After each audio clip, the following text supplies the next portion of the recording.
ఇలాన్ మస్క్ని చూడండి, ఆయన ఒకటే లైఫ్లో ఎన్ని డిఫరెంట్ ఫీల్డ్స్లో ఉన్నాడు. ఇప్పుడు అమెరికాలో డాజ్ డిపార్ట్మెంట్ ఆఫ్ గవర్నమెంట్ ఎఫిషియన్సీని లీడ్ చేస్తున్నాడు అనమాట. అంతేకాదు ఇప్పుడు సునీతా విలియమ్స్, బుచ్ విల్మోర్ వాళ్ళని తీసుకురావడానికి వెళ్ళిన రాకెట్ కూడా ఆయనదే, స్పేస్ ఎక్స్ వాళ్ళ ఫాల్కన్ 9.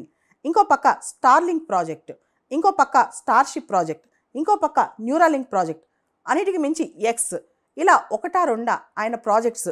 టెస్లా ఈ వెహికల్స్లో ఆయన గొప్పగా రాణిస్తున్నారనమాట. ఇలా చాలా చాలా ఫీల్డ్స్లో, డైవర్స్ ఫీల్డ్స్లో ఒకే వ్యక్తి ఎలా పైకి రాగలుగుతున్నాడు.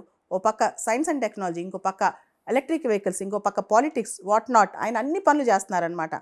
అలా చేయాలంటే మనం కూడా అసలు థాట్ రావాలి.